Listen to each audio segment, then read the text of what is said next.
Maybe don't know. This time, this time, this time, this time, this time to build, this time to build, this time to build, this time to build, this time to build, this time to build, this time power, this time to build power, this time to build power, this time to build power.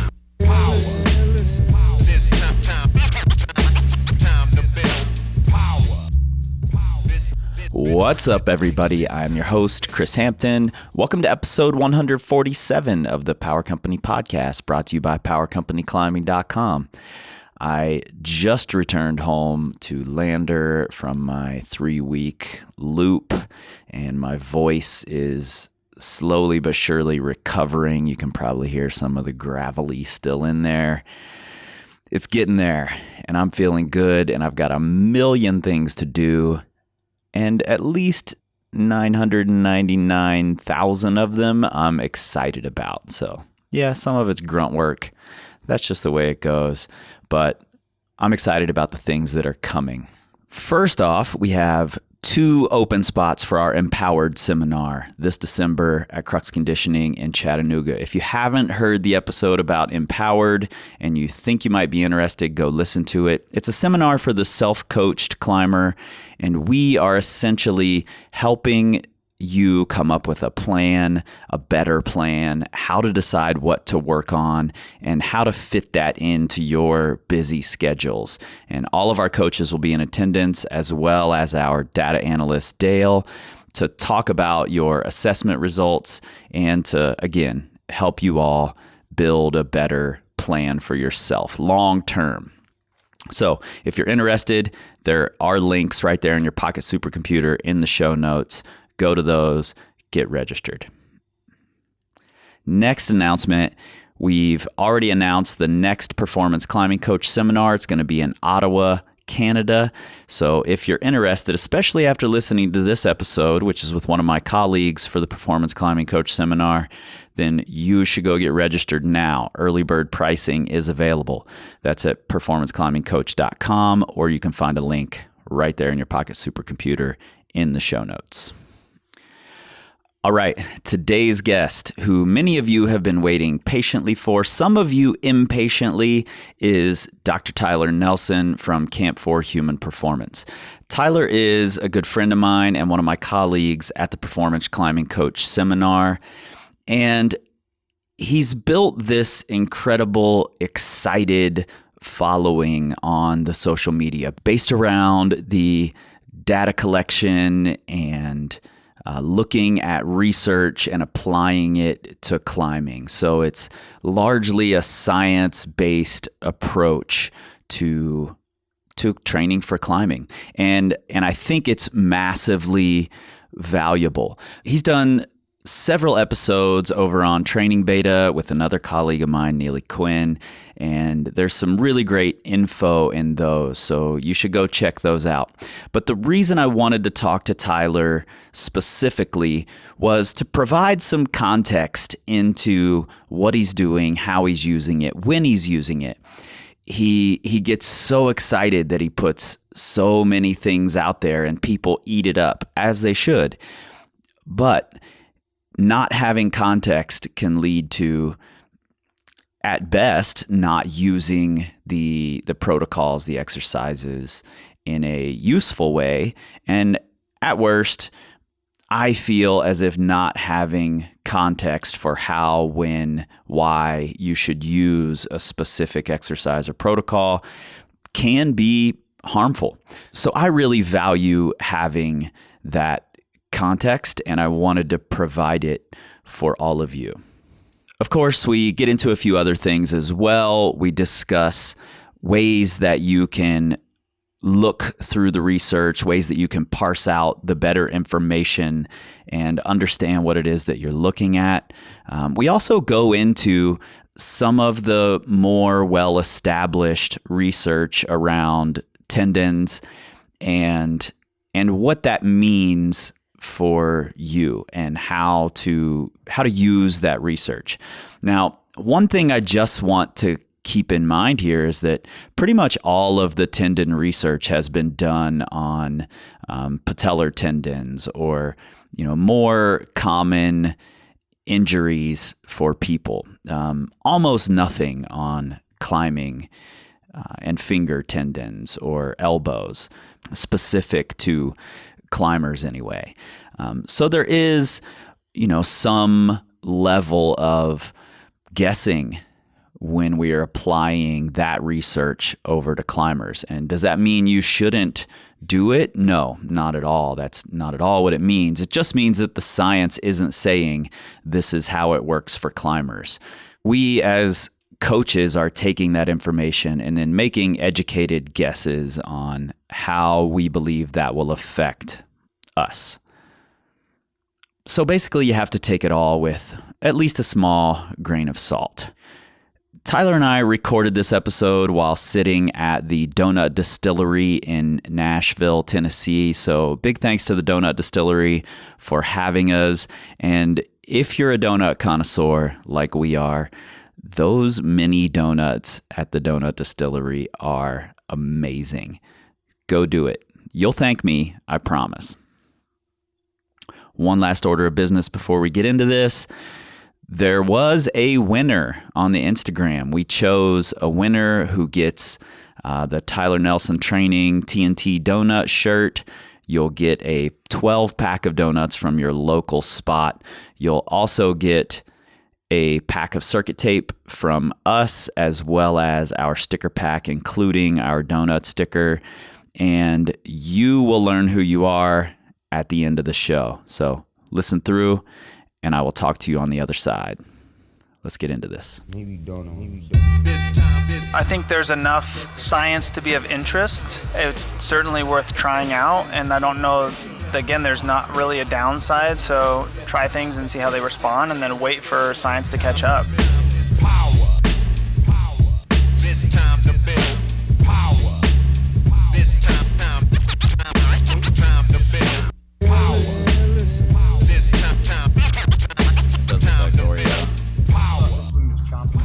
Cream usually freaks me out like that, but on a tiny little donut, I think I can do it. Looks less intimidating.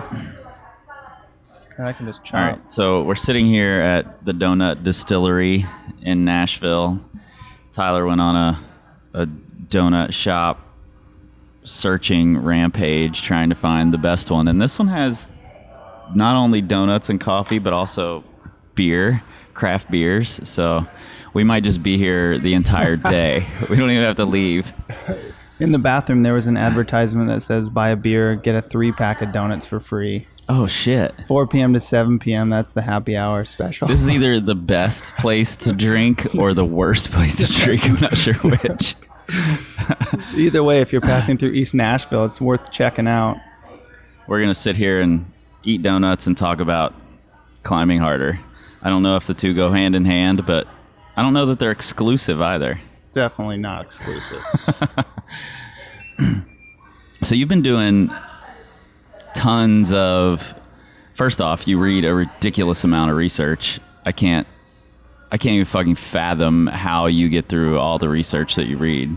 I do. I had a professor in graduate school, and the one thing about research is you can really get away with not having to read all the fine details of every single research paper.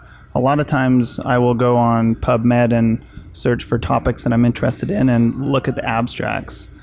And this professor always said, you can, if you want to get a general idea of a concept, you can just read abstracts and you get a really good overall idea of what people are interested in.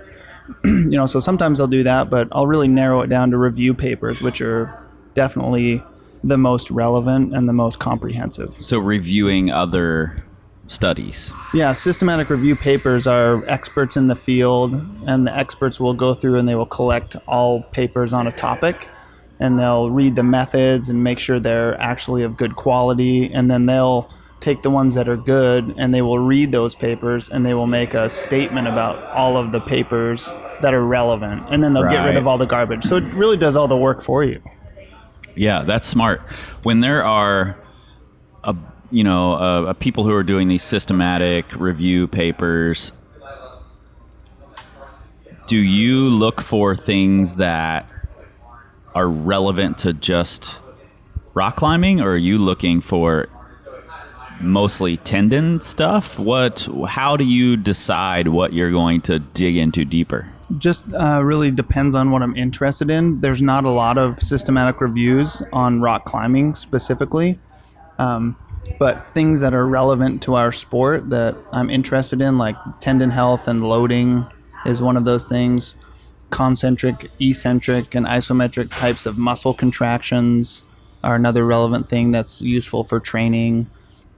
Stretching is one that I'm interested in learning, about and teaching people about, just because that's very misunderstood. So in general, I try and find ones that are maybe not understood very well to talk about, to teach people about more so, because people understand the relevance of concentric movements like deadlifting and pull-ups and all those normal movements, but right. People don't really understand how to use isometrics as and that's kind of what I've been on lately, interested in. But eccentrics as well are very misunderstood. Yeah, they kind of became really popular in like the late 90s or something like that. And it's always changing too. Science is always changing, and so the new systematic review papers on eccentrics are incredibly enlightening for any sports application. So it's using that information and trying to morph it into something that climbers can use too. Trying new things just gives us new ideas.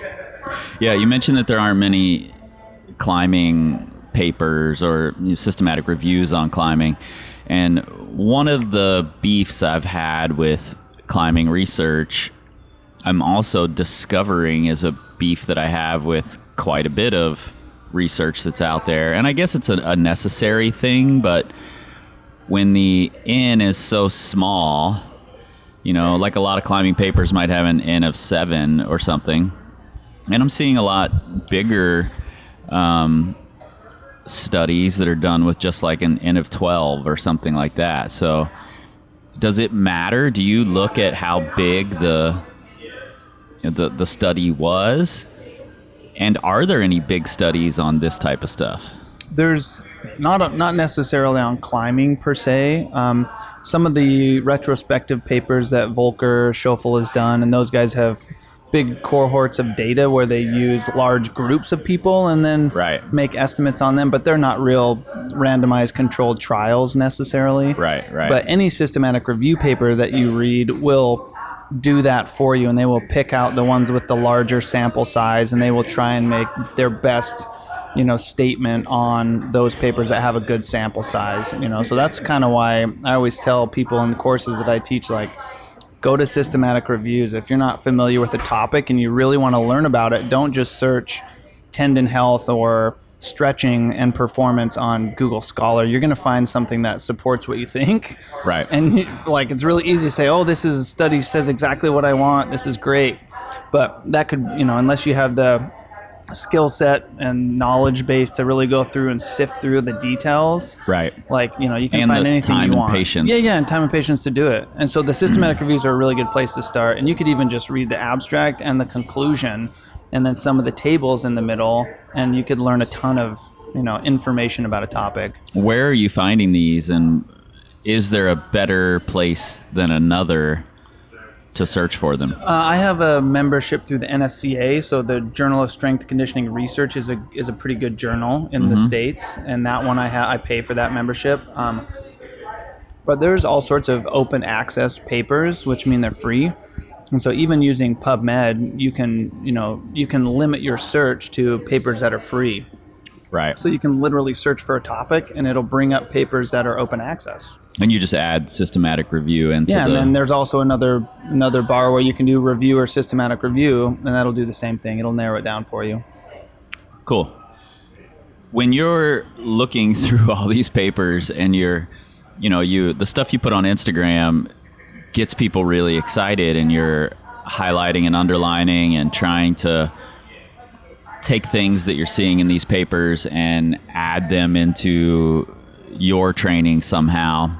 If you were to give me a percentage, and I know you're just making it up off the top of your head here, but how much do you underline, look at, but then not really put into use in the real world. So how much do you read that you actually use versus that doesn't really find its way into what you're doing?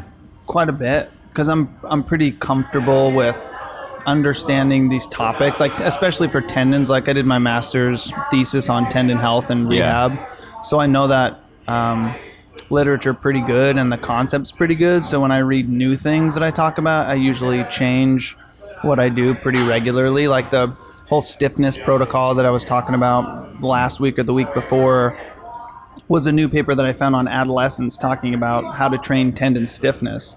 And it wasn't for finger tendons necessarily, but the same principle should apply as long as we, understand the physiology a little bit more, Right. So for me, my background's a little different than most people that will read a research paper and feel confident and comfortable just immediately starting to do it, I guess. But most of the time, I usually suggest the ones that I really think are impactful and can really help us change the way we train. I mean, and this was really simple, and it doesn't have to be a big change. This one was literally like a 3-second contraction, 3-second relaxation times 4, and then 2-minute rest, and then times 5. Do that 5 times. And the difference really is like the intensity and understanding the types of intensity that we need to apply when we're doing these new interventions. And that one was over 85%.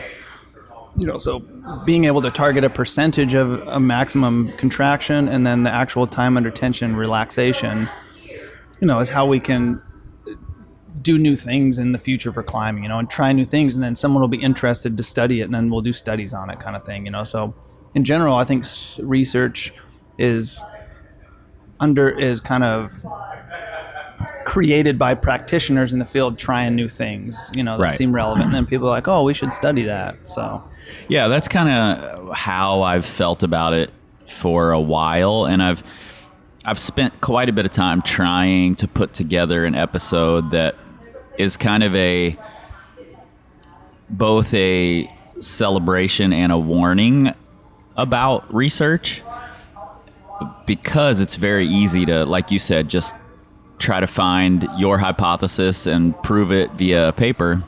You could also just as easily find one that contradicts that one, So I've always felt like I don't want to say that the coaches are ahead of the game or that the practitioners are ahead of the game, but the researchers are generally studying things that the practitioners have found either works or doesn't, and they want to know why. Yeah, absolutely. Yeah, usually the practitioners are, kind of creating more interest for researchers, to try new things and actually study it. But the tricky thing with research is it's really time consuming and it's really expensive. Like doing a big end study is massive time commitment. Yeah. And writing research grants for stuff like that requires a large organization to actually throw money at it and care about it. Where in climbing, that will maybe change in the future in the States. In other countries, it's a little more so than here. But with the Olympics, maybe that stuff will start to come along. But having huge research papers is a gigantic undertaking. Yeah. So that's totally. why most of the research that I talk about isn't climbing. It's about larger things like ball sport athletes. Like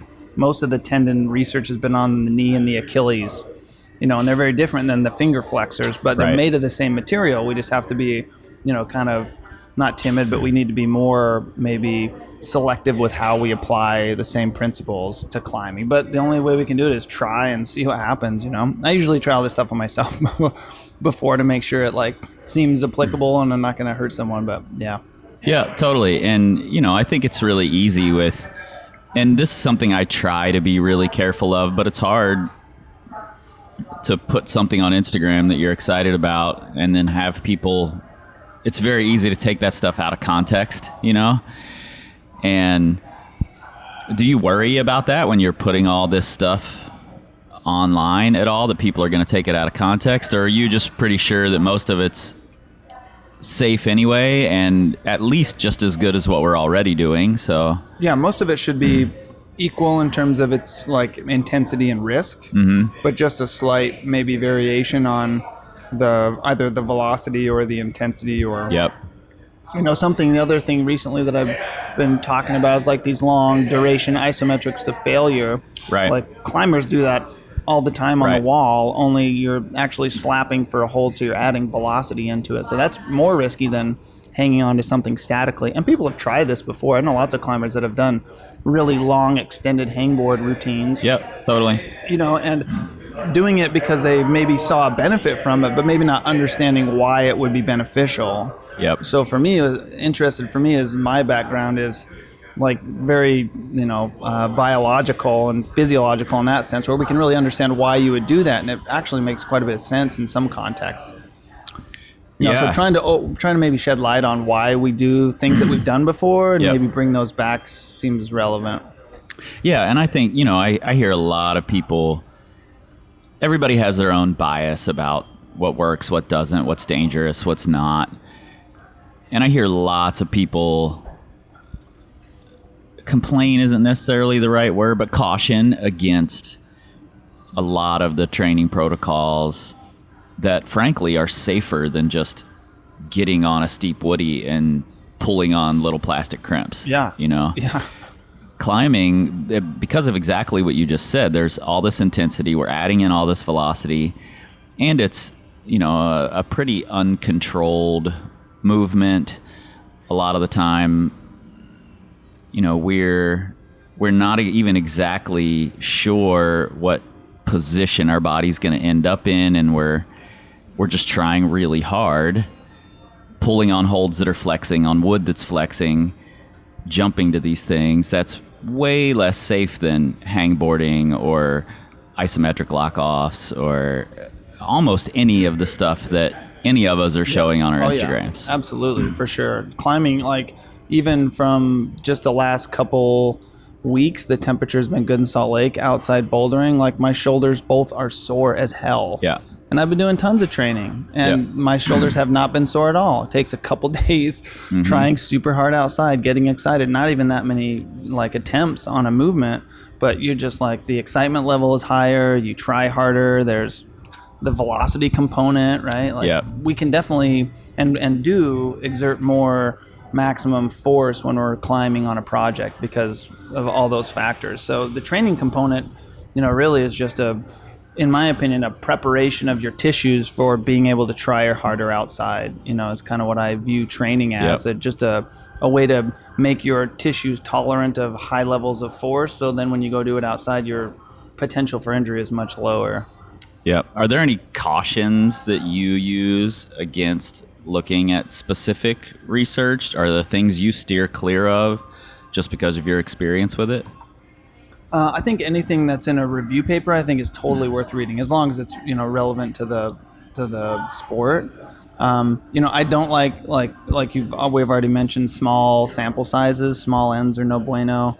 That's not really worth it. If you find something that supports what you think right away, then you want to find the opposite. Which is great about the review papers because they'll do that for you. I really can't emphasize people enough to read those. And some of them you have access to and some don't, but most good review papers will be open access.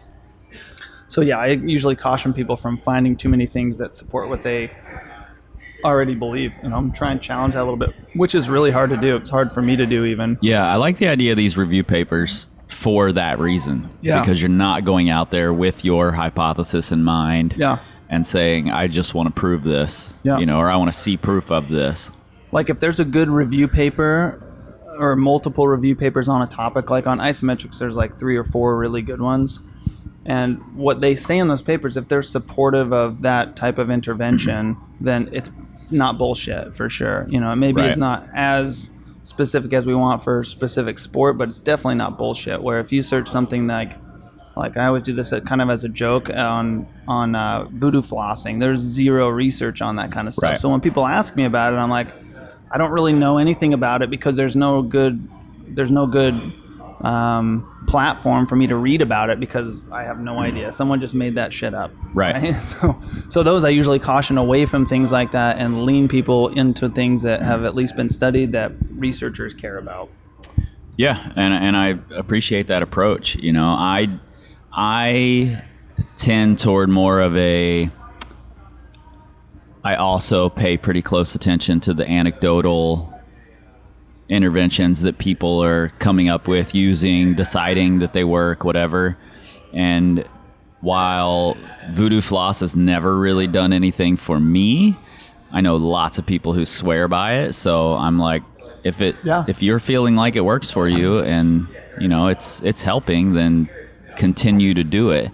And I've heard you say similar things, like if it seems to be working, keep doing it. Yeah. Mm-hmm. Absolutely. There's no reason, if something's inexpensive and you can apply it to yourself and it doesn't rely you to be dependent on someone else in a therapeutic context, totally useful in my opinion. Yeah. But when it comes down to like giving an opinion about it as an intervention, like the real answer is I really don't know if it's helpful or not. It could be for some people, could be for not. Like I got one of those crazy rings at the climbing symposium they gave us, the little whatever roll rings, acupuncture rings, and I played with that thing like it was going out of style. Yeah, they feel great. I loved it. I was just feel great. rolling it around. People are like, what does that thing do? I was like, it could have some effect on blood flow. It definitely changes sensory perception, which could be argued as really helpful for pain complaints. Same thing with flossing.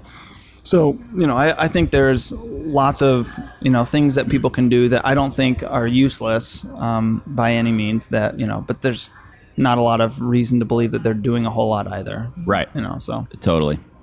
Yeah. I mean, I think it's smart that you take that approach, and I appreciate that you take that approach. And it's not a very just hard-nosed, like, I'm going to wait until research shows that it's effective to acknowledge that it might be effective. Yeah, sure. Well, people think that just because my Instagram account's like so much about isometrics, they're like, do you do anything else? I was like, sure, I do everything that everyone else does, but these are the things that people don't understand very well, right, that I think are maybe another like addition to an already like, knowledge base that people have, that coaches have. Everyone knows how to do a weighted pull-up and knows what the benefits of a concentric weighted pull-up would be.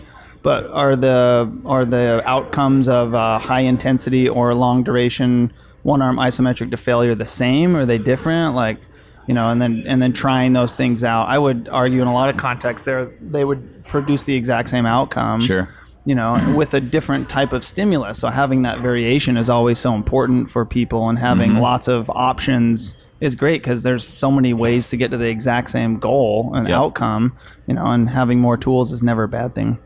Yeah, totally. And, as somebody who's training people and suggesting things to people, I appreciate seeing that stuff because it gives me a different risk factor involved in the exercises. That, if this portion of the pull up is aggravating your shoulder or aggravating your elbow or whatever, but this portion isn't, then let's work in this, smaller range, or let's do isometrics, or whatever. So I'm able to take all of those things into account and decide what's best for that individual climber, and that's where I think it's super important.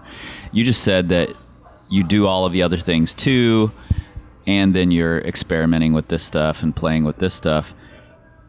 What do you, again, I'm going to ask for a percentage off the top of your head, but how much of your Instagram, what percentage of your training shows up on there? A lot. Okay. For me personally. Yep. Yeah. For me personally. Because I've done lots of the other things throughout my whole life, like I'm more interested in applying these new things and trying them on myself to see how they work out. And really the latest thing that I've been really interested in is trying to make things as simple as possible. I probably do 10 consults a week from all over the world for people with elbow and shoulder pain. Right. And like I can make usually, above 80% of people feel really good and get out of pain by doing bar isometrics, and that's not like my great idea. That's like science would support that, and the rehab literature suggests that doing very controlled, which feel safe, which you can control the tension, types of muscle contractions are really good for the tendon. They're really good for pain, all these things. But making it as simple as possible. So, because rehab can be a real pain in the ass, and there's lots of crazy things that people do that require you to know how to do all these new movements, where literally for climbers, if you hold your arm over your head, it's very specific to how we perform our sport. We can use a bar which everyone has access to at their house or their work or their gym, and then we can control those variables by either trying really hard, holding on for a really long time, or increasing the velocity, right? Just be really simple, and it works really well. And so for me, and I, have been going through this over the summer, doing all these interventions on myself to see the outcome, and I've been really impressed with the outcome for myself too, and have been feeling really healthy too. So I haven't, because I've definitely done weighted pull-ups with really high weight, and it always makes my elbows sore. Right. So I've been able to have a really long training cycle at 37 without getting hurt, which is great.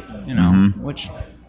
Yeah, let's dig into the tendon stuff a little bit, because I've been following along a little bit with the research, and I assume that your sources are probably the same as mine. You've probably got a lot more, and I know a lot of the stuff you've been doing comes directly from like Keith Barr or Ebony Rio, Jill Cook, I think. Yep. So those studies that they're doing, and I think this stuff is super interesting, and I'd love to find a way to really distill it down, make it simple for people to understand why to use which protocols, why to use which interventions. Just because like on the Instagram, it's tough to take in all the information and understand its context. For sure. And Instagram is interesting like that. It's good that you bring that up, because it's hard to get a comprehensive picture of something, especially because my brain is pretty sporadic, and I'll be reading something and say, cool, we're going to try this today, right? And so there's not like a source usually for all of it. Well, you can put all of these things together in your head. Your brain moves so damned fast that you can put all these things together, and then you put it out as one video, and people are automatically like, this is the golden egg right here. This is everything I need to do. All I'm going to do from now until I go to my project are 90 and 120 degree isometrics. Yeah, don't do that, people. So I just want to put it all into context, because I think it's really, really useful advice. So I just want people to understand where and when it's useful. Well, the really cool thing about using and understanding the principles, why I'm such a fan of that, is you can apply them to lots of different things. Like you could apply the same principles to your fingers that you would your elbows, that you would your shoulders, that you would your knee, right? In terms of getting high amounts of muscle recruitment, getting either really long duration stretch to the tendon or really high force on the tendon, or really dynamic and high velocity movement to the muscle. And so those are the three things that we really need in our sport, in any sport, to make a healthy tendon. Yeah. And the exact same thing applies. Either you're going to try a really, really high intensity maximum effort, which would be considered an overcoming isometric, which would be a short duration, maybe 3 to 5 seconds. But and that's where the object you're pushing or pulling against doesn't move. Doesn't move, yep. You're just trying as hard as you can just to trying move as it. hard as you can, yep. And so you just pull as hard as you can. And so in that case, you're getting a little bit of stiffness into the tendon, but you're getting a lot of recruitment in the muscles. When we hold on to something, if we're on our fingers or on a bar and we're hanging to failure, as long as you possibly can, your tendon stretches the whole entire time, Right. but the muscle shortens the whole entire time too.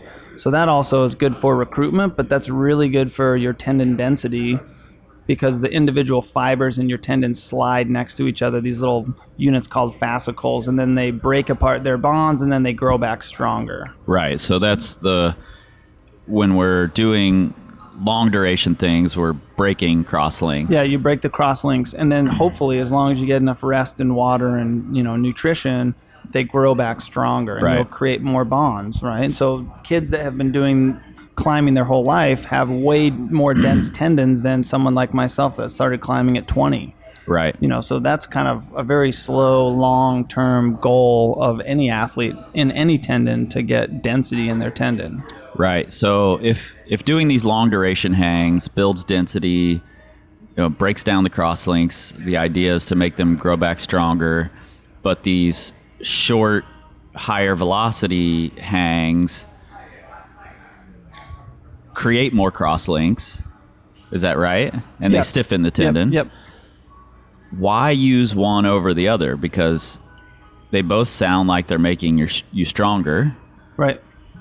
Why would I choose to do the short duration hangs versus the long duration hangs? The long duration hangs have more tensile load in terms of percentage than the high intensity ones would, just because of the time.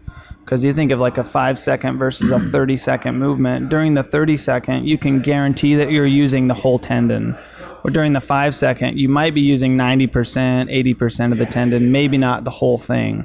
Where if we hang to failure, one of the things that's been studied is you can show that they're loading the whole tendon. And so there's this principle called hysteresis, where you stretch a tendon, and then as you stretch it, it slowly just like gets longer and longer and longer. And when we do it with a high intensity, we don't get as much stretch on the tendon. So getting that stretch is really relevant for making sure we comprehensively engage the whole tendon. And you also engage like all of the motor units too.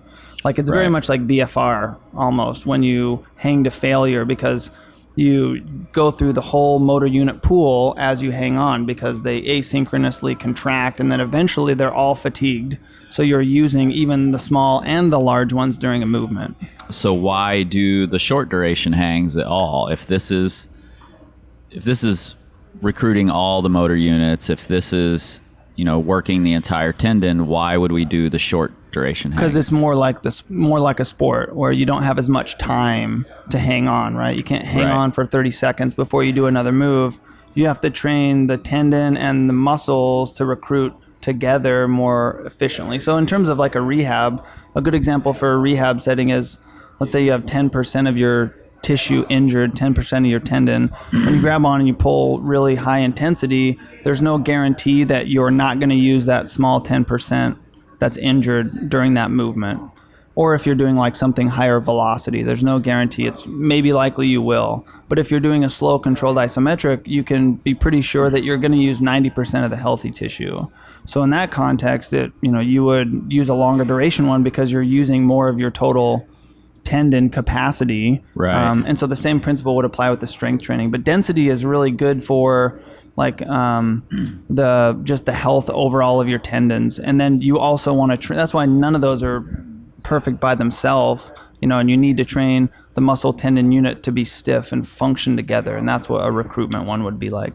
Okay. Something you just said snapped a light bulb on in my head. I remember reading, and tell me if this is your understanding as well. I think it was Keith Barr talking about if your tendon has a damaged spot, essentially the way tendons work is they can distribute the load around that spot. Sort of like, I think he described it as putting a rock in a river and then the water just flows around it. So the load will distribute around the injured spot. So what you're saying is those short duration loads potentially can just distribute around the injury and make no difference with it.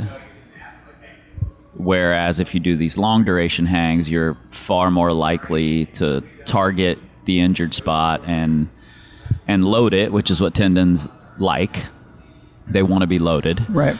So that's one of the reasons we do the long duration hangs for rehab purposes. Yes. Yeah.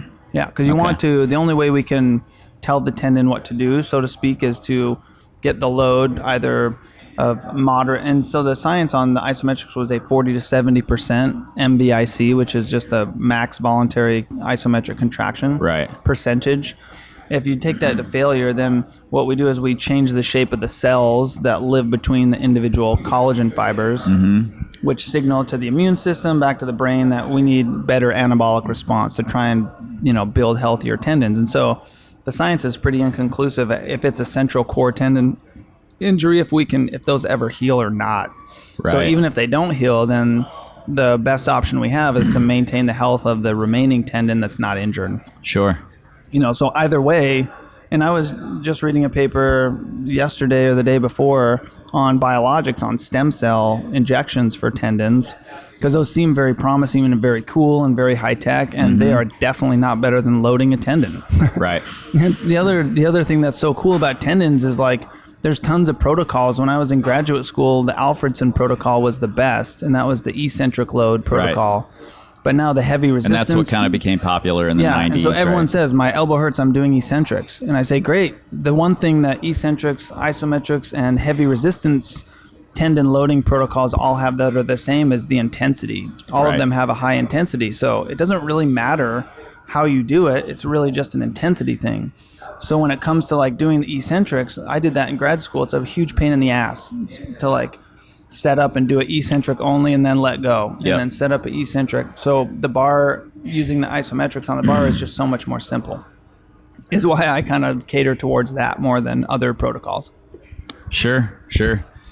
So, but one's not necessarily better than the other, I wouldn't say at the start, eccentrics versus isometrics, you're versus saying. Heavy resistance, and then you can, unless it's like talking about an injured client and with pain, then usually the isometrics are pretty good. That's what I was just going to say. The Ebony Rio studies talking about pain inhibition and isometrics, I think are super interesting because a lot of climbers, a lot of my clients will judge how injured they are and whether they can continue climbing based on their pain level, which we already know is a wildly incorrect measure of what the injury actually is. So if I can have them do an isometric protocol and that reduces their pain, then that's a big win, number one, because I get to have them continue training, and tendons like load, so I'm going to be able to help their injured tendon if I can get that pain response down a little bit. So yeah, absolutely. Yeah, I mean, that's why people, at least in my clinic insight, my advice is they hurt, right? And that's why people spend money to go to physical therapy or any sort of interventions. They want to hurt less, right? But the reality is they want healthy tissues long term. But if people are paying you money to give them advice, right, they want to hurt less too. And so, the isometrics have been shown to make people have more pain inhibition, which is great. And then that's just kind of icing on the cake to get them to load. But the exact like timing for the pain inhibition too is like the 24-hour cycle. Right. So like every morning it should feel a little better. Based on the next day, how it feels the next day. Yeah, the next day in the morning before you load it. Because loading, you can do anything to inhibit people's pain. That's why there's so many options out there for therapies. Like you could eat donuts and have less pain. Right. And that doesn't mean that eating donuts really it really doesn't. Maybe too often. It doesn't mean that it's really literally doing that. But so I always like to educate people about that and then have them think really long term. And then the bar stuff works too, because like using the flashboard outside or some sort of portable, tool at the crag, like it's another way that you can just warm up your tendons really fast, Yep. So back to if you've got an injured client, I just kind of want to lay this out in a linear way here. If you've got a client that comes in with a tendon injury, correct me if I'm wrong here, if I miss a step here, but what you might do first, well, actually, tell me what you do first in a clinical setting. Which one was that? The pink one? Donut. Okay. We haven't even been talking about these donuts, I know, which is too bad. the donut that's been my favorite so far, these are little mini gourmet donuts, and they're amazing because they're just bite size. I think my favorite so far was the cream that scared me in the beginning. Yeah, it was really good. That was good. Yeah, it really was good. This one is really exciting. It's very, very fruity, but very sugary. The pink one. Okay, that one's fruity too. The one with the orange. Yeah, I think it must be the frosting. Yeah. Yeah. So we've been sitting here enjoying these and haven't even given the listeners. Yeah. A So if you chance hear I think that's just a regular glaze, maybe. If you hear us chewing and smacking our lips, that's why. Sorry. Got a little plate of tiny donuts here. So it's like, to answer that question, it depends on the location. If we say elbow injury. Let's say elbow. Okay, because we've been talking about that. it depends on what they've been doing, how much rest they've actually taken. Because the one thing that is good to bring up here is most people, when they get an injury, they say, all I've done is I've really taken back the intensity and I've increased the volume, which is what science would say is the exact opposite of what you want to do. That's the opposite of what tendons want to do. So most of the time I'm like, that you want to do the opposite of that. So if it's a route climber that's like, now I'm only climbing, I'm doing only arc training, or I'm only doing tons of easy stuff, that's actually less helpful than if you were to go back bouldering. So I usually have them go do like on-site level bouldering. Well, can I just clarify that really quick? Yeah. Because if I'm correct, one of the things that tendons really don't like is velocity. Yeah. Especially when they're injured. So would bouldering actually be more helpful, assuming that it's, versus easy sport climbing or long arc sessions, it's more velocity? That's why I have people do like the on-site level. Definitely not limit bouldering or project bouldering, where they're trying hard, but like 80%.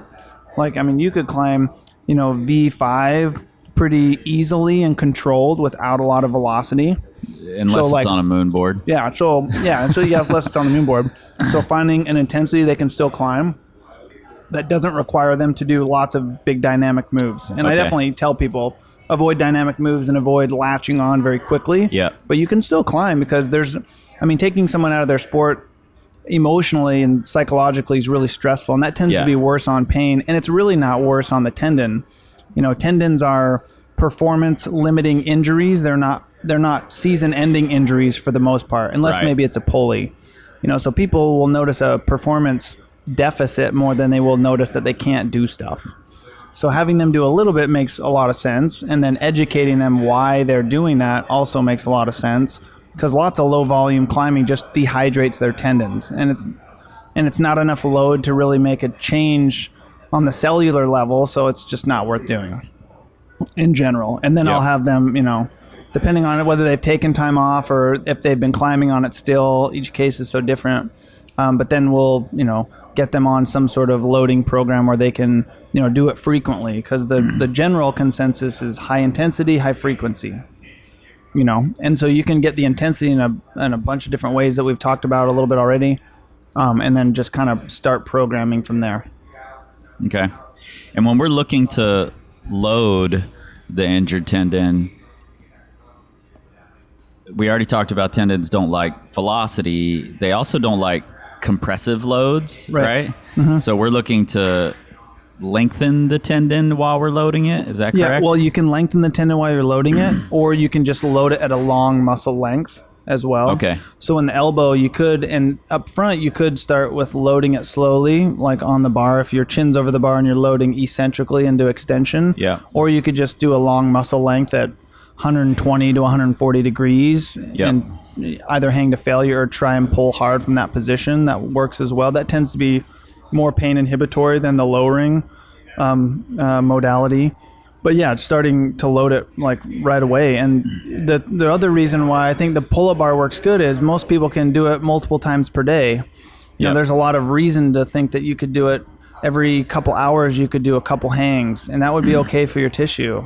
Yeah. You know, and it's something that's really available that you can just grab onto something and lift your feet off the ground, you know, instead of having to go to the gym. Yeah, that's something I've been using myself quite a bit. My elbow has been bugging me from chopping wood. Mm-hmm. Just for whatever reason, swinging the heavy axe and chainsawing, and just wrecked my right elbow. But, and the pain is the worst part of it. Like it hurts like shit. Initially, it just hurts enough that it affects my performance. But if I warm up by doing some isometrics, the pain drops way down really quickly, and then I can try hard. Yeah. And I've discovered that there's some moves that will aggravate the tendon on the next day. Sadly, one of the moves on one of the things I've been working on, my elbow hates it.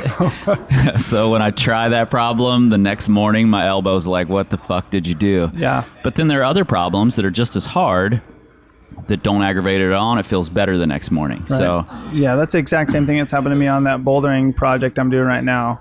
hard, slopey compression move my shoulder does not like. So I usually warm up really good, and if I'm sore, I say, cool, I got 5 tries, and that's it. Like, you know, I got to get in and out as fast as I can. But when you talk about compression, the other thing I usually have people avoid if we're talking about and the we're elbow not talking about, this is one of those weird situations where the same word is being used by the researchers, by the physiologists that we use to describe climbing. So it's not compression like compression climbing. This is putting a compressive load on the tendon, right? So like squeezing it, pushing it against the bone. Yeah, pushing it against the bone. And the one thing that was going to bring up is I usually have people climb on 30 or 45 degree terrain if it's elbow thing, because one of the compressive positions is full flexion. Right. So like I usually have people get away from vertical climbing or slab climbing, because those always require lots of locking off. Yep. So like the top of a pull-up. Yeah, which makes people's tendons so damn sore. And so eventually, the other thing is you have to understand, and people do, that you need to work into doing those things eventually. But up front, there's no risk and there's no downside in not doing those things for a period of time until your tendon feels better. You know, you're not going to lose any strength or any range of motion or anything like that. You want to get your symptoms to subside and load your tendon in a non-painful position, then work back into velocity and compressive loads and all that kind of stuff. Right. So we start, isometrics are kind of like the place to start. It just makes sense, yeah. Gets, inhibits some of the pain. And do we want to start with long isometrics if we have what we believe is a tendon injury? Start with those long isometrics? Is that the way to go? That's usually what I suggest. Yeah, I'll usually suggest a couple different interventions. One would be a long duration, usually it's like a get used to loading with 2 arms on a bar. Yep. Like a couple sets of 5 seconds, warm up. The cool thing about the bar too is all you have to do is change the hand position on the bar, and therefore you change the muscle activation pattern at the elbow.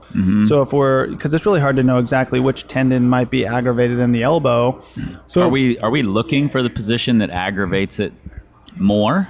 No, not necessarily. I would do all 3 positions, like a prone grip, palms away, palms towards your face, and then palms towards each other. Yeah. Just because that kind of gets all the major muscles across the elbow flexor. Because again, when you have an injured tendon, you want all of the muscles to be used to being recruited. So then you have a larger pattern of movement options when you're loading, right? So then you have even more potential for having less pain because you have more muscles that are coordinating at the same time.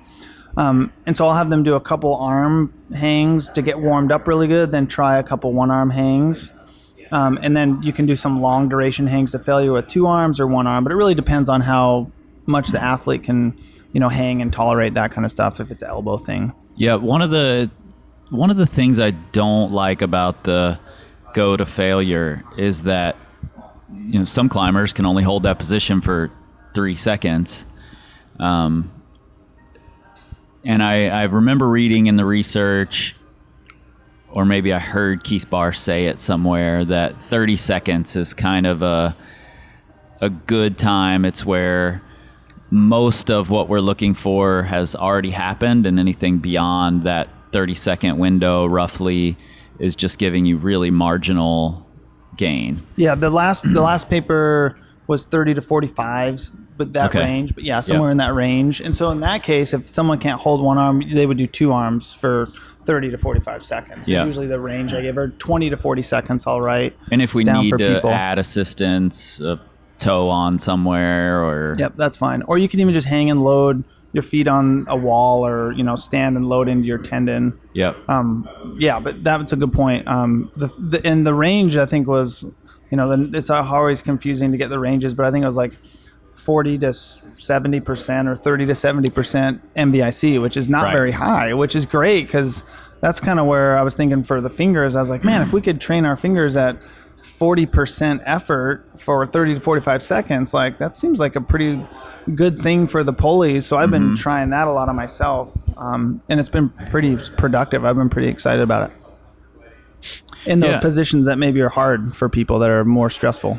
Yeah, and what's interesting is, as I look at the research, as I watch your suggestions, I see this pattern that looks a lot like how a lot of us are climbing anyway, like how we come up through climbing, where we're building up this density by hanging on a long time. We're trying to stay on the wall longer. That's kind of everybody's general first go-to when they want to get better at climbing. Like, I want to stay on the wall longer and longer and longer. And then they start moving into, I want to do harder moves and more explosive moves. And so it almost follows the right pattern in a lot of ways to strengthen your tendons in a really organic, healthy way for climbing to begin with. Yeah, and like we've talked about already, people already have done a lot of these things, as you have too. It's just like,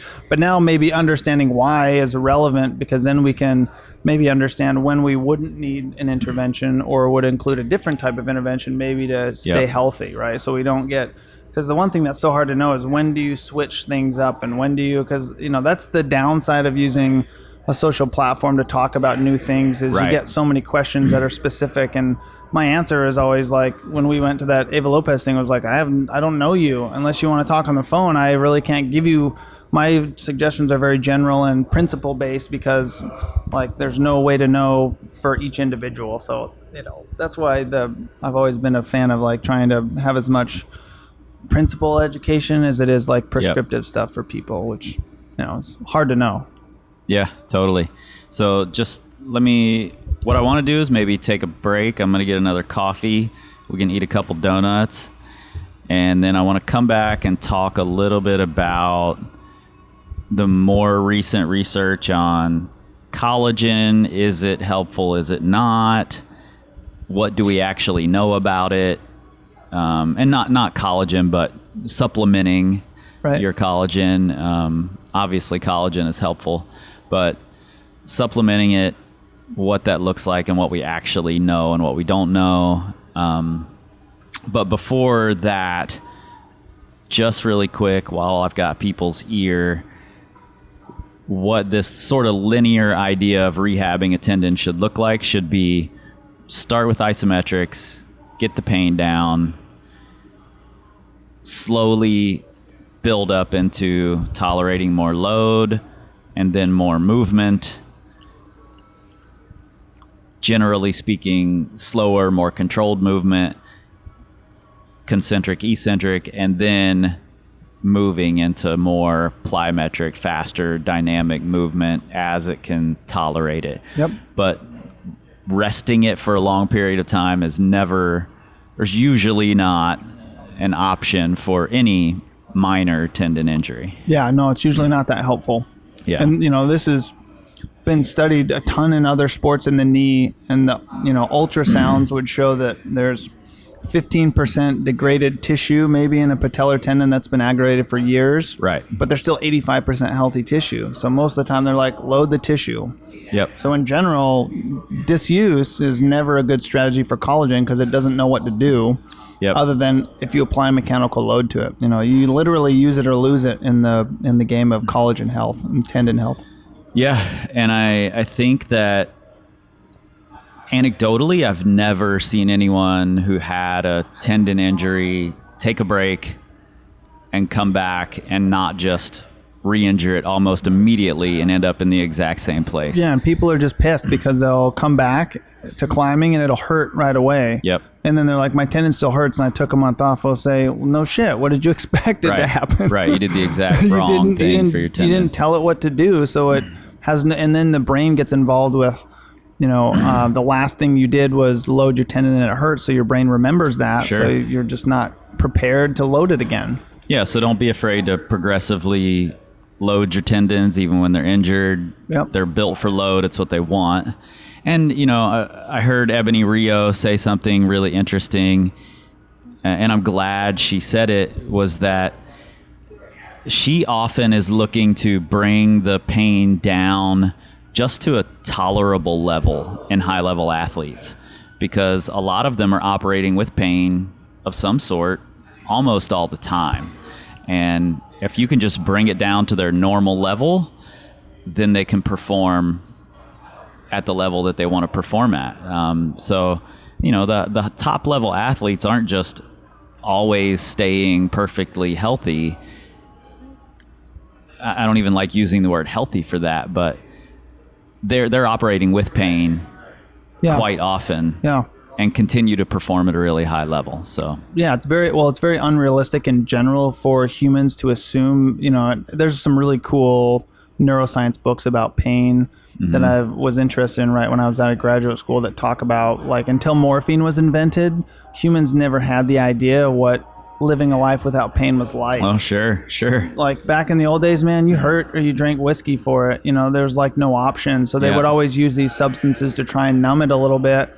But up until, you know, the modern era where we have all these fancy medications, like, it's really unrealistic to assume that you're never going to be sore. And with training, especially high-level athletes, man, you got to push them right up to their level and their limit. And if we're doing that, you're always going to get some soreness, and you're always going to get some tweaks and weird things that are happening. And that's pretty normal, you know?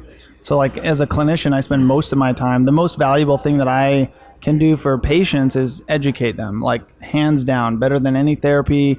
Educating them and then finding a way to load them is like pretty much all I do all day, which, you know, going to graduate school, you learn all these crazy things, and I don't really do hardly any of those anymore. Right. It's really just like education and loading people, right? It's like rehab 101 for the world. Yep. Cool. Well, let's make ourselves feel better and eat some donuts and drink some coffee, and we'll be back. What's up, everybody? Chris here. Pardon the interruption. I'll keep this short and sweet. Since this podcast started taking off and we've been growing it, you guys have been asking how you can help out. I've got 3 ways for you. Number 1, you can become a patron. That just means you give a monthly donation to the podcast, $1 and up, and you get something in return. And you can check out what those rewards are at patreon.com/powercompanypodcast. Best of all, we'll keep it sponsor and commercial free for you. Number 2, you can rate us and review us on iTunes. I know it's a pain in the ass to go to iTunes and do all that, but it really helps us out. At least that's what I'm told by the podcast powers that be. And number 3, perhaps the easiest way and the best way to help us out is to share us on your social medias. Anytime you see us post up a new podcast, please share it with your friends. Tag people who will really appreciate it or who need to hear the advice that we're giving. All right, thank you guys, and back to the show. All right, we're back. We've eaten some donuts. I've got hot coffee ready to roll. Eating all the donuts. Yeah, almost all the donuts are gone at this point because we're fat kids. And there's nothing wrong with that. You can still climb hard in that state. Yeah, there's definitely nothing wrong with eating donuts. And we're going to do some more probably tomorrow and Saturday. Absolutely, yeah. I've got a birthday coming up, so it's just going to be birthday donuts for everybody. Birthday party, donut sponsor, Murphy's Bro. And I'm hoping that some of the people in the seminar are ashamed and won't eat their donuts, because then that's more for me. Right. So, we'll have to take a poll and see who wants to participate. So I just wanted to, like, collagen is kind of all the rage now, supplementing with collagen. And I just wanted to talk a little bit about understanding why collagen is important, what its role is really, and then the basics of what the research is saying on collagen and supplementing with it. So what does collagen do in the tendon? Collagen essentially serves as the building blocks, as long as there's other molecules in and around it, to build healthier tendons and to build more collagen. Okay. So the way that you get that really probably doesn't matter, as long as you're consuming animal products. You know, you're probably getting the necessary molecules to build healthy tendons still. But the supplementation thing comes about from maybe people don't have the right quantities of the individual amino acids that help build them. We don't eat the, like, chewy parts of steak anymore. Yeah. People, especially now that the bone broth isn't. That the imprint of, like, the animal imprints coming as a big thing right now in the news, to have less of an imprint. So we're consuming less animal products, and that's the best way to get those. So the supplementation stuff is essentially trying to curb that. but the science is very new and very in its infancy. So there definitely is there's some reviews on talking about collagen, but it's mostly animal models, not lots of human models. Yep. So tell me this about collagen. I don't quite understand it. I haven't tried to really understand it. I know that collagen needs to be told which direction to orient, essentially. Like you load the tendon and the collagen lines up. Is that the right term to use? Lines up in a specific way based on how you load the tendon. Right. And if you aren't loading it, this is another reason why loading your tendon is important. The collagen becomes multi-directional and doesn't form as strong a tendon because it's not oriented in the direction of load. Yeah. Is that correct? Yeah. So tendons and ligaments are made of the same material, and the histology classification is dense, regular connective tissue. And the density refers to the actual protein fiber concentration, and then the regular refers to the orientation of those individual fibers. Okay. So in comparison, dense irregular connective tissue is still dense in its connective tissue quantity, but the irregularity means that the fibers are going in lots of different directions. Now, would that be beneficial for somebody for anybody? Like if you're just a general person, not an athlete, is it beneficial to have multi-directional? No, all tendons and ligaments have dense, regular connective tissue. Okay. So the multi-directional, what I was getting at, is like your dermis is made of dense, irregular connective tissue. Okay. It's designed to resist tension in lots of directions. Gotcha. Where tendons and ligaments are designed biologically to resist tension in one direction. Right. And that's why we can get non-contact ACL injuries, someone running down a field and turning their knee. The tendon is designed to resist tension in one direction, but as soon as you add a little rotation and torque to it, it can snap in half, right? So Yep. it's very strong in terms of its load tolerance, but with that extra rotation, it can be dangerous. That's potentially why climbing outside is harder, or climbing on a woody is harder than loading at a really high intensity, is because you have that slight rotation in your tendon. Right, you're loading it in different directions. You load it with a little bit of torsion to it, and the pulleys as well are important for people to remember. Are made of pretty much the same material. The pulleys are also made of dense, regular connective tissue, and they are perpendicular in their orientation to the tendon of the finger flexors. Right. So because people tend to, maybe not think about loading your pulleys for a long, long time as well can also stretch them and break apart the little bonds and make them stronger as well. Again, why kids that, grow up climbing, their pulleys are crazy strong. They can resist more stress than someone that climbs in their 20s can, kind of thing. But yeah, the orientation is really matters in terms of how we load tendons. Because when you get an injury and you get scar tissue, if it's going to scar down eventually, if you don't load it in the way that it's designed to load, it's going to haphazardly lay down. Sure. No rhyme or reason how. Yep. Which ultimately would make your tendon have less compliance and less capacity, like long term. Right. And so if the collagen doesn't line up in the direction of load, does that sort of create a weak point in that tendon, or a point at which it is more prone to injury? Yeah, for sure. Okay. That's why the no loading is not a great idea, because Right. you're sitting around, unless you have a grade 2 or 3 pulley injury. It's not common if we're talking about the fingers, for climbers to get tendon injuries, but Right. pulley More injury is pulley really injury. common. But the whole point of immobilizing something would be so it scars down, because it's really hard to load a pulley with a little bit of load without overloading it, because of the actual physics behind where it lies inside Right. the finger. So those become a little more tricky, but that would be the reason to load down a pulley, to immobilize it, would be to scar it down to the bone. Right. Which would, in that case, would probably be okay. Whereas if it was a tendon, you probably wouldn't want to do that. You would want to keep loading it. Sure. Now, one thing I've been reading with collagen is that vitamin C is a really important part of the process of building collagen. Do most of us have, I guess this is a tough question to answer, but if we just are supplementing with vitamin C, is that going to help, or do most of us get enough vitamin C generally? What does that look like? Say we're eating lots of animal products. We eat steak, or, we consume bone broth. Then is just general vitamin C supplementation going to be helpful, or maybe not? Most people probably get, and it's hard to be nutrient deficient in America nowadays, because there's even like breakfast cereals are fortified with like vitamins in them, So Sure. in general, the nutrition researchers would say it's really hard to be deficient in America, and probably, the upside of that is if you consume more vitamin C than you need, there's no real downside. You're just going to urinate it out.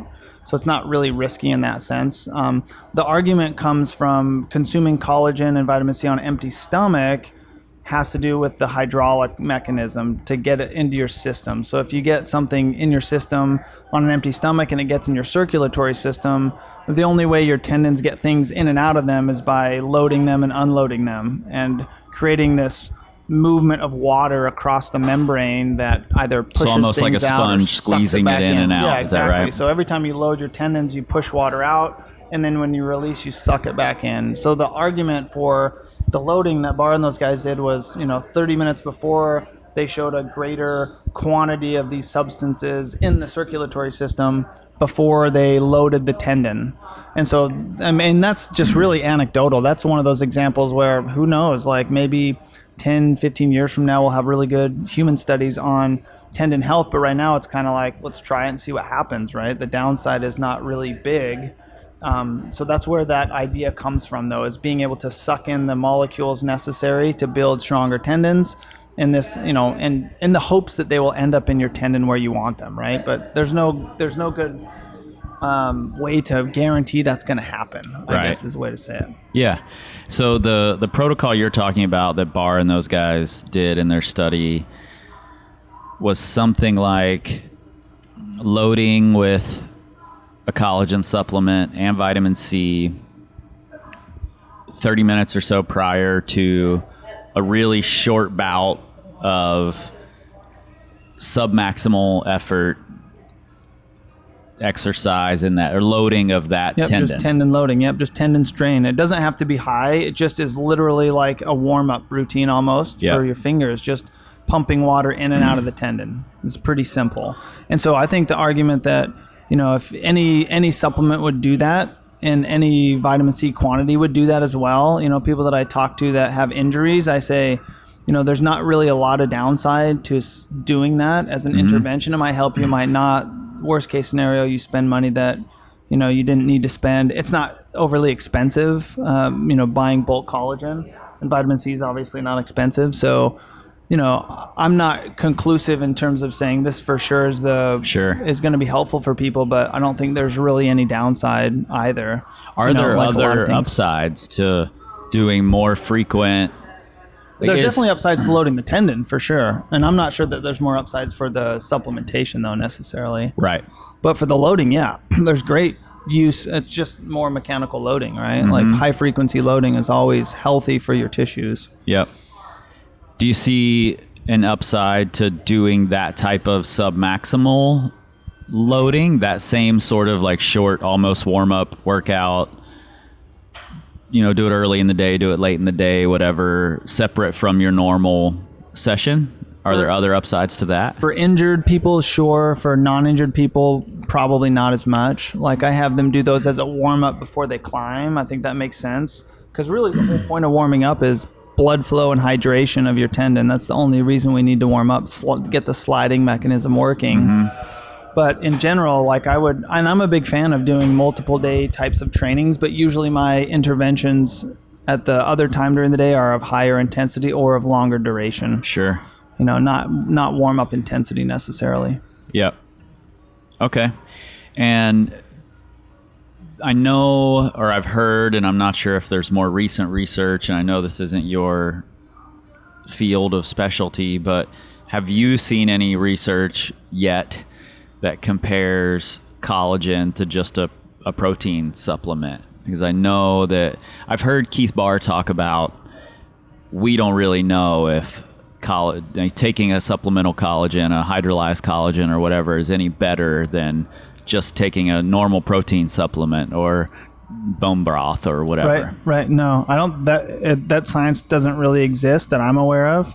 So most people, I say, consume it. What's the best for you in terms of like its ease? Yep. A lot of times it's just like, I've been on a diet restriction for myself, so it's easier for me to just put it in my routine than having to like worry about other types of methods of application.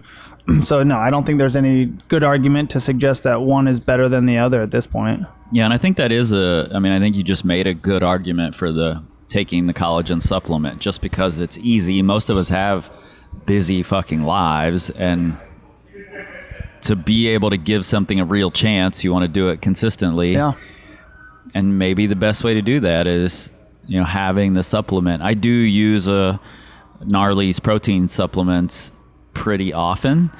And I've thought about maybe I should try the same sort of protocol using orange juice or vitamin C at the same time, and then going to do this little short warm-up type intervention just to experiment with that for a couple of months and see what happens. Absolutely. I think there's enough science to be of interest for me to where it's certainly worth trying out. And I don't know, again, there's not really a downside. So that's all, what you got to do is try things and see how they respond, and then wait for science to catch up. The researchers, I am so respectful of researchers, because for me, research, I'm so interested in it, but it's so boring to do, and they spend so much time just writing grants and finding money, and it's not that fun, or like they don't get to do all the things with it that we think are so interesting, right? Which is great to have researchers that do all that work for you. So like Bar, that guy is so cool, and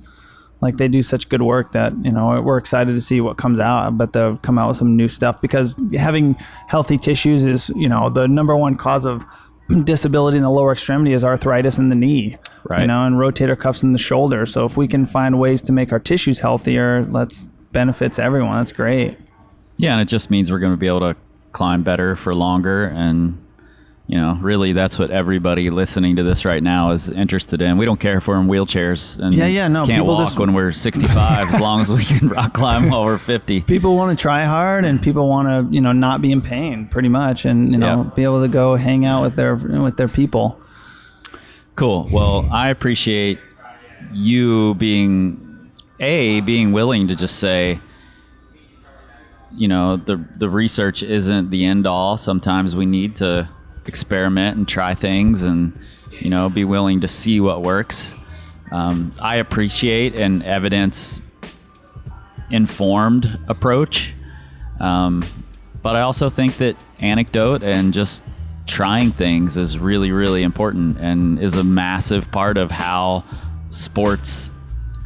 people get better and better at sports, So yeah, absolutely. If there was an answer for anything, everyone would be doing the same thing. Yeah. Which is not the case at all. There's thousands of ways to get to the same goal, and that's what's so fun about this weekend, these events, is the creativity that, even from the things that I've put on Instagram, people do all sorts of crazy stuff with it. And I'm like, wow, that's actually a really good idea. I've never thought about that.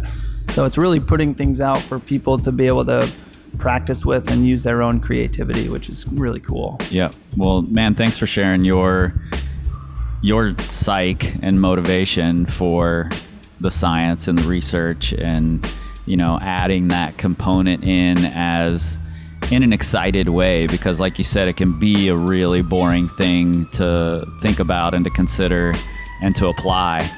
So thanks for doing that. I think it's helping a lot of climbers, and it's helping a lot of coaches understand better what to do with their, the training that they're prescribing. Yeah, I'm happy to help for sure. It's good to be on and chat and learn from all these coaches that we get to teach over these courses. So psyched. Totally cool. Thanks, man. Cheers. Big thanks to Tyler for sitting down with me at the Donut Distillery in Nashville. And again, big thanks to them for having us and letting us record in there. It's each coach, each trainer has to take a specific role, a specific stance, a specific path in the way that they train and coach. And while Tyler appears to take a purely scientific approach, it's not always that way. And while we appear to steer clear of that for the most part, it's not always that way. It overlaps quite a bit more than you see on the internet. And I've got, Tyler wrote down for me what his general training looks like, the percentages of practice versus projecting versus what you see on Instagram as the isometrics and strength work, and what it looks like in season versus out of season. And I've got that on our blog, and there will be a link to that in your show notes. You can also find it at powercompanyclimbing.com. And I think it'll be really interesting for you to see that it's not 100% about the numbers. There's a lot more to it than that. Tyler had a strong background in strength training and came into this very, very strong already, able to do multiple one-arm pull-ups. And that has helped him immensely. And it's also caused him to spend more time practicing than maybe, the climber who moves really well but isn't as strong is. So again, all of this needs to be put into context and taken with at least a small grain of salt. And regardless, it's radically important, and I'm glad that he's out there doing it. Now, I promised you that there was a winner from our Instagram contest, and that person, I hope you're listening, is Ross Landino. Ross is a USAC youth coach, photographer, adventurer, currently in Golden, Colorado. So, Ross, shoot me an email at powercompanyclimbing@gmail.com, and I will get you connected with Tyler, and we will get all these things sent out to you. So congrats, and thank you guys for making that Instagram contest so exciting. Don't forget to click on those links in your show notes for both Empowered and for the Performance Climbing Coach Seminar. Get signed up for one of those. Further your knowledge. If you are not already following him, you can find Tyler on the Instagrams at C4HP. That's the letter C, number 4, letters H and P, Camp 4 Human Performance. Go follow him. Lots of exciting stuff on there, but keep in mind that you need some context. You can figure that out on your own if you really think about it. You know where to find us, powercompanyclimbing.com. You can find Tyler's general training schedule on there right now as we speak. You can also find us on the Facebooks and the Instagrams at Power Company Climbing, and the Pinterest if you're on there. Lots of cool pins on there. Are pins cool? I don't really know. You can search for us on the Twitters all day, all night, all the way up until that next Performance Climbing Coach Seminar in Ottawa in January. But you're not going to find us there because we don't tweet. We scream like eagles. This time, this time, this time, this time, this time, this time, this time, this time, power, power, this time to build power, this time to build power, this time to build power.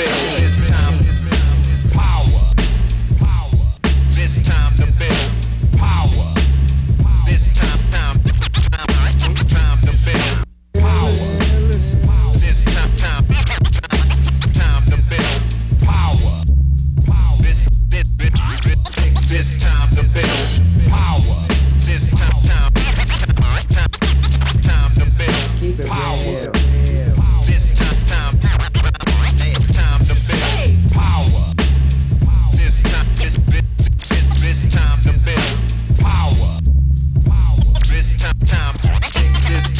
build power. This time to build power. This time to build power.